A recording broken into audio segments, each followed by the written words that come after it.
আসসালামু আলাইকুম ভিউয়ার্স, আজকে আমি আসছি আশুগঞ্জের বাংলাদেশ যুক্তরাষ্ট্র মৈত্রসেতুতে। এখানে আমরা আজকে আপনাদেরকে আমাদের সবচেয়ে বিখ্যাত এবং অনেক পুরনো একটা ব্রিজ দেখাবো। সেটা হচ্ছে যুক্তরাষ্ট্র এবং বাংলাদেশের মানে একসাথে সমবন্ধনে এই সেতুটা করা হয়েছে। এটা 2002 সালে স্থাপন করা হয়েছে। তো এখন আমরা এই ব্রিজ সম্পর্কে আপনাদেরকে হালকা পাতলা ধারণা দিব। ধন্যবাদ, আপনার সাথে থাকবেন। আসসালামু আলাইকুম। বাসা থেকে আমাদের টোল প্লাজায় আসতে বেশি সময় লাগেনি। আমরা 15 মিনিটের মাথায় টোল প্লাজায় চলে আসি। আমাদের বাসা থেকে এই টোল প্লাজার দূরত্ব প্রায় 800 মিটার, এর বেশি নয়। আমরা টোল প্লাজায় কিছুক্ষণ অপেক্ষা করলাম আর দেখলাম যে এখানে মোটরসাইকেলের জন্য টোল একদমই ফ্রি, যেটা এর আগে 10 টাকা ছিল। কিন্তু প্রাইভেট কার, ট্রাক এসবের জন্য নির্ধারিত পরিমাণে টাকা টোল নেওয়া হয়। আমরা আর অপেক্ষা না করে ব্রিজের দিকে রওনা হলাম। আমরা এখন নজরুল ইসলাম সেতুর যে মসজিদ আছে, জামে মসজিদের সামনে মসজিদে আমার বড় ভাই নামাজ পড়তে ঢুকছে। আমরা এখন যে ব্রিজটাতে আছি সেই ব্রিজটা ঢাকা ডিভিশন আর চিটাগাং ডিভিশনকে একসাথে লিংক করছে, মানে যুক্ত করছে বা সংযুক্ত করছে, যার কারণে এপাশ দিয়ে অনেক বড় বড় চালান বা অনেক বড় বড় ব্যস্ত ট্রাক যাতায়াত করে। যেহেতু এটা একটা ব্যবসা কেন্দ্র, সবসময় হাজার হাজার কোটি টাকার বিজনেস এই ব্রিজ দিয়ে শুধু পারাপার হয়। তো আপনাদেরকে এখন আমরা ব্রিজের যে সম্পূর্ণ ভিউটা সেটা দেখাবো। আমার সাথে থাকবেন। ধন্যবাদ। আসসালামু আলাইকুম। রাস্তা দিয়ে যেতে যেতে হুট করে আমাদের চোখে এই সাদা ফুল গাছটি পড়লো। আমি কখনো এরকম সাদা ফুল গাছ দেখিনি, আর এই ফুলটা আমার কাছে একদমই অজানা। যদি আমার কোনো ইউটিউব ফ্রেন্ড এগুলো ফুল সম্পর্কে ধারণা রাখেন, তাহলে অবশ্যই কমেন্টে আমাকে জানাবেন যে এই ফুলটা আসলে কোন ফুল। এই জায়গাটা দেখতে যদিও জঙ্গলের মতো, কিন্তু এখানে আমরা আগে অনেক ক্রিকেট, ফুটবল খেলতাম। ছোটবেলা স্মৃতিচারণ করতে করতে হুট করে একটা ট্রেন ঢুকে পড়লো আমাদের আশুগঞ্জে। এই ট্রেনটির নাম হচ্ছে উপবন এক্সপ্রেস। আপনারা ভালো করে দেখলেই বুঝতে পারবেন যে ট্রেনের উপর মানুষ কিভাবে রিস্ক নিয়ে জার্নি করে। পৃথিবীর মধ্যে সবচেয়ে মনোমুগ্ধকর যে জিনিসটি আমার কাছে মনে হয় সেটি হচ্ছে ফুল। ফুল আমার কাছে খুবই আকর্ষণীয়, যা আমার মুডকে হুট করে পরিবর্তন করতে পারে। এই ফুলটির নামও আমার অজানা, কিন্তু এই ফুলটির পাতাগুলো অনেকটা সজিনা পাতার মতো। এই ফুলটির নাম কেউ জানলে অবশ্যই কমেন্ট বক্সে জানাবেন। রাস্তার পাশে ফুল দেখতে দেখতে আমরা আস্তে আস্তে আগাচ্ছিলাম। আমরা পায়ে হেঁটেই আগাচ্ছিলাম, কারণ শুক্রবারের দিনে সবাই এখানে বেড়াইতে আসে। কিছুক্ষণ পর আমরা দেখলাম ব্রাহ্মণবাড়িয়ার চেয়ারম্যান আমাদের ধন্যবাদ জানাইলো। আশুগঞ্জ থেকে ঢাকার দূরত্ব শুধুমাত্র 90 কিলোমিটার। এই মেঘনা নদীর কারণে ঢাকা বিভাগ থেকে বিচ্যুত হয়েছে আশুগঞ্জ, না হলে আশুগঞ্জ ঢাকা বিভাগের মধ্যেই পড়তো। আপনারা দেখতে পাচ্ছেন এখানে ব্রিজের ওই যে লাইটের রিপেয়ারিং করতেছে, হয়তোবা লাইটের পিলার গুলোর কোনো সমস্যা হয়েছে। ক্রেন দিয়ে খুব সুন্দর করে, ভালো লাগছে দৃশ্যটা দেখতে। যেহেতু আজকের ওয়েদারটা অনেক সুন্দর ছিল, তাই গরম খুব একটা আমাদের লাগে নাই। আমাদের খুব একটা মৃদু ঠান্ডা বাতাস লাগতেছিল, খুব ভালো লাগতেছিল। আমরা এইভাবেই আস্তে আস্তে হাঁটতে হাঁটতে ব্রিজের উপরে উঠে পড়লাম। তারপর বাকিটা দেখাচ্ছি তো আপনাদেরকে।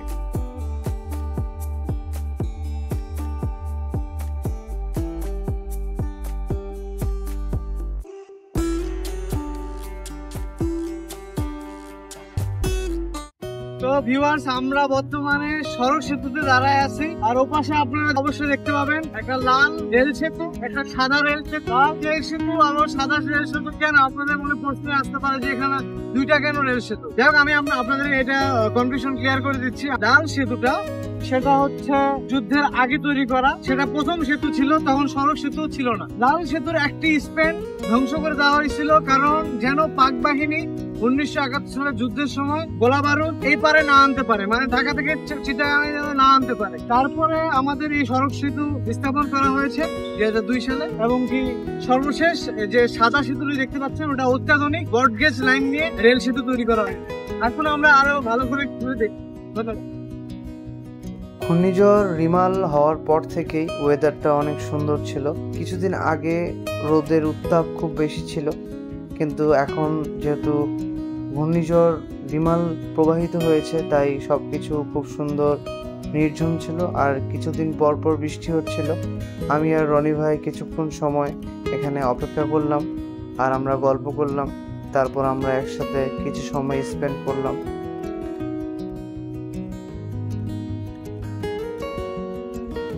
আর 4-5টা নদীর মতো কিন্তু নয়, মেঘনা নদীতে সবসময় বড় বড় জাহাজ নৌকা চলাচল করে, কারণ এখানে বাণিজ্য কেন্দ্র শুধু জাহাজ দিয়ে হয়েছে। আপনারা এখন যে দৃশ্য দেখছেন এটা জিয়া সার কারখানা খাদ্য গুদাম। এটি কখনোই ফাঁকা ছিল না, সবসময় এটি প্রচলন ছিল, কিন্তু এখন নতুন করে আরেকটি খাদ্য গুদাম করা হচ্ছে, যেটি ইন্ডিয়া বাংলাদেশের ট্রানজিটের জন্য। আপনারা হয়তোবা এই ব্রিজটি দেখে একটি দৃশ্যের কথা খুব মনে করছেন, সেটা হচ্ছে যে এটি দেখতে কিন্তু কলকাতা হাওড়া ব্রিজের মতো। আপনারা এখানে যে জাহাজগুলো দেখছেন এবং কর্মীগুলো যে মালগুলো আনলোড করছে সেগুলো সম্পূর্ণ সার মানে ফার্টিলাইজার।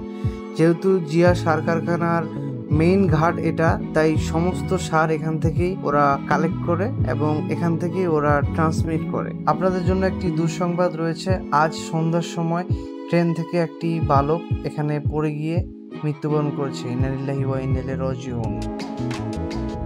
এরপরে আমরা হাঁটে হাঁটে ঠিক ব্রিজের মাঝখানে গেলাম। তারপর আমরা কি করলাম আপনারাই দেখুন। এখন আমি ঠিক ব্রিজের মাঝখানে দাঁড়ায় আছি। আপনারা দেখলে বুঝতে পারবেন যে আমার এক পা ঢাকা ডিভিশনে আছে, আরেক পা চিটাগাং ডিভিশনে আছে। তো বলুন দেখি আমি এখন কোথায় আছি? আমি একদম ঠিক মধ্য পর্যায়ে আছি। যাই হোক বন্ধুরা, এখন আমরা যে উপজেলা সেটা আপনাদের দেখাবো এবং চরচরতলা দেখাবো, চরের কিছু অংশ দেখাবো আপনাদের। ধন্যবাদ। ব্রিজের উপর থেকে মেঘনা নদীর যে ভিউটা সেটা অসম্ভব সুন্দর। ওই যে আপনারা যে টাওয়ারটা দেখছেন ওই টাওয়ারের ওইদিকে কিশোরগঞ্জ, আর নদীর ওপারে হচ্ছে ভৈরব। মিডলে যে চরটা দেখছেন সেটা আশুগঞ্জের একটি চর। এই চরে প্রায় 3000-এর মতো ভোটার রয়েছে। এরপরে ডান পাশে যে অংশটা দেখছেন সেটা সম্পূর্ণ আশুগঞ্জ শহর। খুব ছোট্ট একটি শহর, কিন্তু এই ছোট্ট একটি জায়গায় প্রতিদিন কোটি কোটি টাকার ব্যবসা অথবা লেনদেন হয়। আপনারা যে এই জাহাজটি দেখছেন এই জাহাজটি ইন্ডিয়ার বর্ডার অথবা সিলেট থেকে বালু নিয়ে আসে। একমাত্র ওই জায়গা থেকেই শুধু বালু রপ্তানি হয়। এছাড়াও এই মেঘনা নদী দিয়েই শুধু আশুগঞ্জের মধ্য দিয়ে সিলেট, ছাতক ও সুনামগঞ্জ যাওয়া যায়। একমাত্র এটাই নদীপথ, এছাড়া ব্যতিক্রম কোনো নদীপথ নেই। সরকার যে বাহির থেকে সার আমদানি করে এই লাইটার জাহাজগুলো দিয়ে তা পরিবহন করা হয়, এবং পরিবহনের সময় যখন সারের ঘাটতি হয় সেটা এই জাহাজ মালিককেই জরিমানা গুনতে হয়। এই সারগুলো লেবারের মাধ্যমে আনলোড করা হয়, তারপর সেগুলো বিভিন্ন ডিলার নিয়ে যায় ট্রাকে করে। তারপর কৃষক বিভিন্ন ডিলারের কাছ থেকে সার সংগ্রহ করে জমিতে ব্যবহার করে। এখান থেকেই কৃষকের মাঠ পর্যায় পর্যন্ত পৌঁছে দেওয়ার দায়িত্ব কিছু ব্যক্তি মালিকানাধীন ট্রাক ব্যবসায়ী পালন করে। সরকার আগে 60 থেকে 70% ভর্তুকি দিত, যা এখন কমে অনেক কম পার্সেন্টেজে পৌঁছে গেছে। আমরা সরকারের প্রতি আকুল আবেদন জানাবো যেন ভর্তুকিটা আগের মতোই বৃদ্ধি করে। আপনারা যে ভিতরে ফাঁকা অংশটা দেখতেছেন এই জায়গাতে করেই তারা বালু নিয়ে আসে। এক একটা জাহাজে প্রায় 8 থেকে 9000 সেফটি বালু ধরে, মানে এটার কোয়ান্টিটি আর কি, পরিমাণ 8 থেকে 9000 সেফটি বালু। কোনো বিল্ডিং হলে সবচেয়ে বেশি বালু এই জাহাজে করেই স্থানান্তর করা হয়।